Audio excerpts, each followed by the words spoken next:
Okay, like, but are hailing frequencies even open? Like, hello? Can you hear me?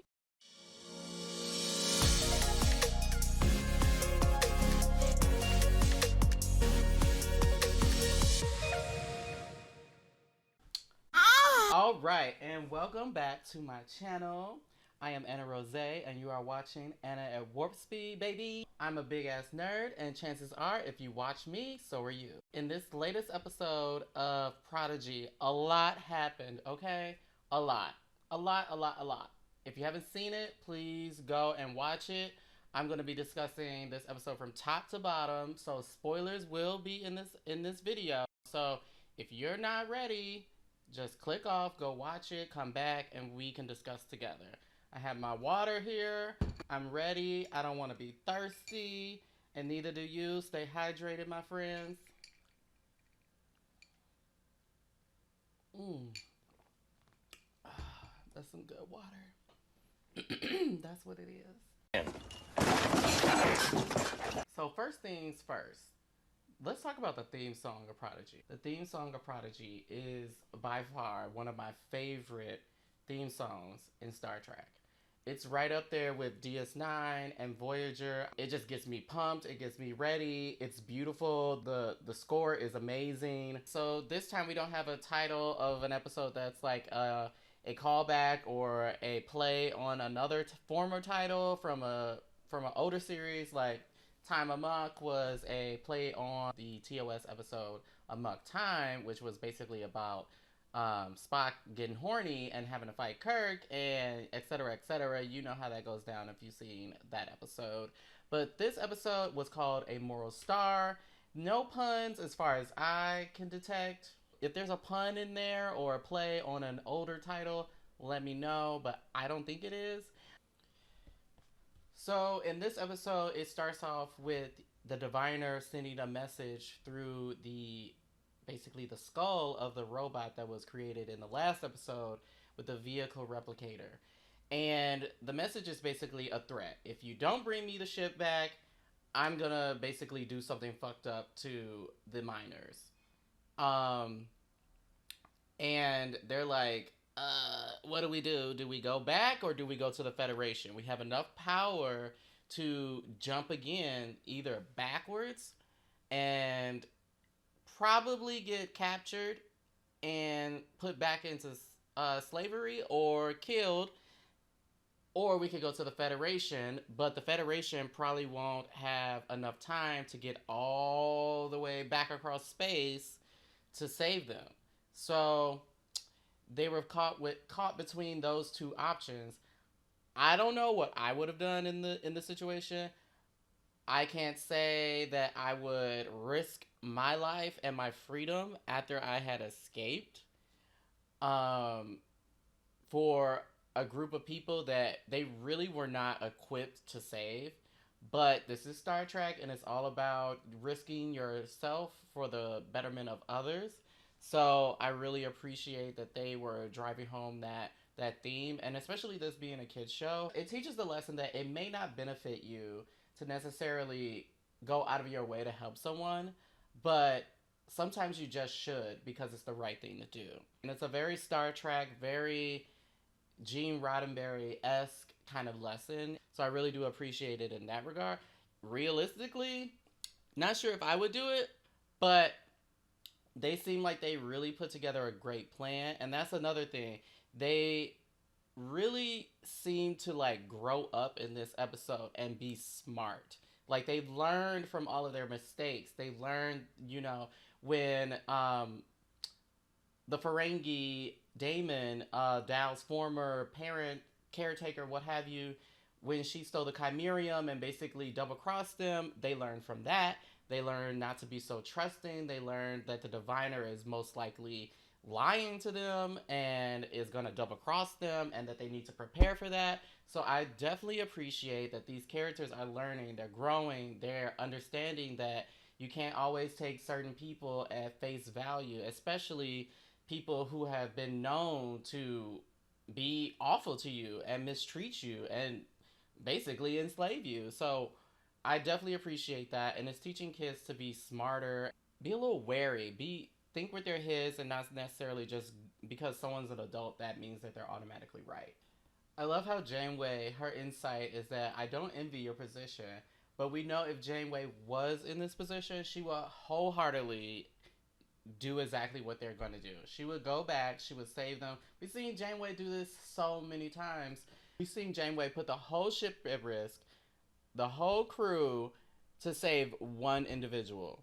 And usually that's seven of nine. Her wife. You see them also getting the uniforms. I thought personally they looked great. You know these uniforms are about to be pumped out. They're about to be all over the internet for purchase. I personally want one myself. And I also love that when they came out and Janeway saw them, she was like so proud. I also noticed that Janeway's version of the uniform was slightly darker as far as like the gray across the chest. So in the next scene, they are preparing to jump back, and they've all decided after planning and blah blah blah that this is what we're doing. And they're in the uniforms. Everybody's at their stations. They're acting like a Starfleet crew. They sound professional. They know what they're doing, and it's just really cool to see like the progression of these characters where they started and now they're acting like they are really about to do this. They mean business. They are not playing around. They are not beaming pies all over the ship.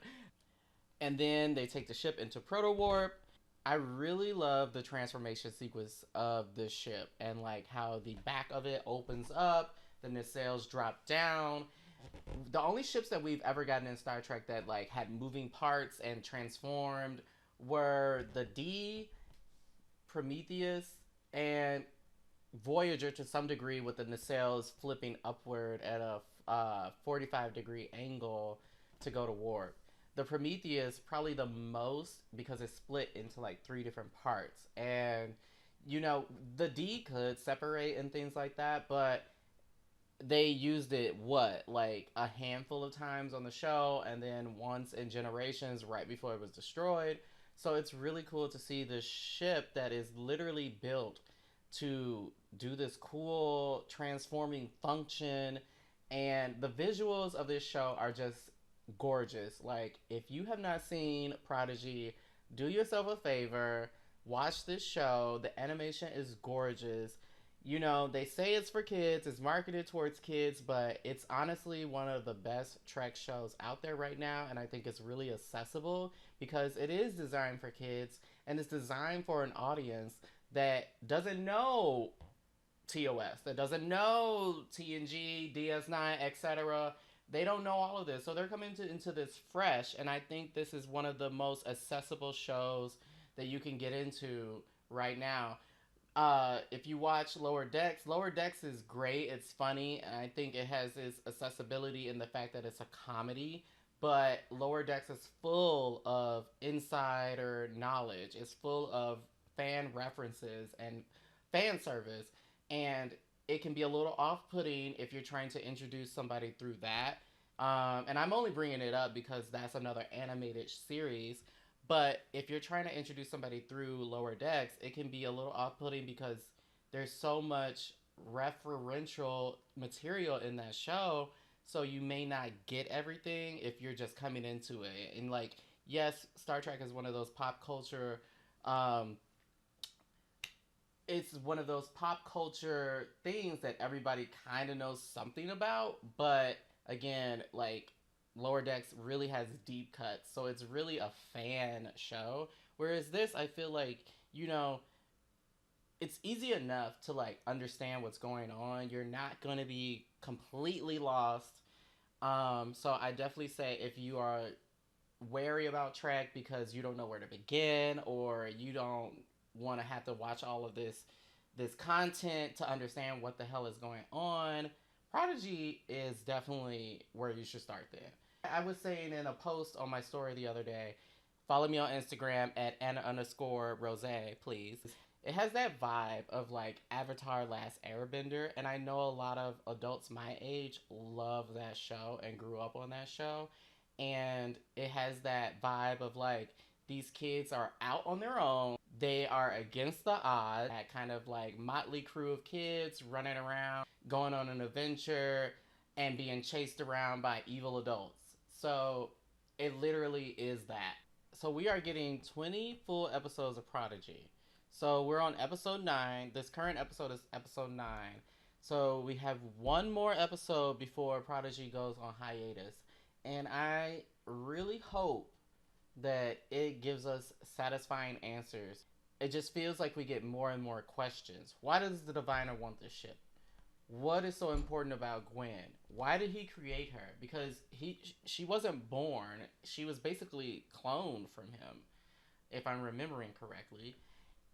I have so many questions. How has he been searching for the Protostar for 17 years when Chakotay was the captain of the Protostar and Chakotay got back in 2378 as far as the timeline goes, and he looks pretty much the same. So this ship had to be commissioned either shortly after Voyager came back, or it was in the works, and then Voyager came back and they gave it to him, and then they sent him back to the Delta Quadrant. Honestly, if I was Chakotay, I would not go back to the Delta Quadrant. I don't care how fast this ship can fly. I don't care what this ship can do. If something was to break down and we couldn't get back to the Federation, he'd be back in the same situation that he was in before. And clearly, because something happened where the ship was taken over, lost, and the Diviner has been looking for it, where's Chakotay? There are so many questions. So Chakotay is held somewhere or trapped somewhere or stranded somewhere in the Delta Quadrant, and we have no idea where he is. So there are so many questions that this series has opened up. There has to be some kind of time travel because the timeline does not make any sense. How, like, did the Protostar go, like, it would have had to go, like, I feel like I'm literally that meme of that lady with the math coming out of her brain, like, trying to figure this out. Like, what? It makes no sense. So there has to be time travel involved because he couldn't have been looking for the ship for 17 years if this is only taking place like 4 years after Voyager. What, four? No, 5 years. 5 years after Voyager returned. So he can't be looking for this ship for 17 years if it's only been 5 years. So there's got to be some weird timey-wimey stuff going on with this ship and this timeline.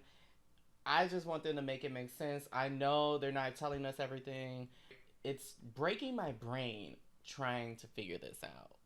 And I know I'm not alone. So if anyone else is out there and you can figure this out, you can give me a timeline of what you think is going on, please let me know in the comments because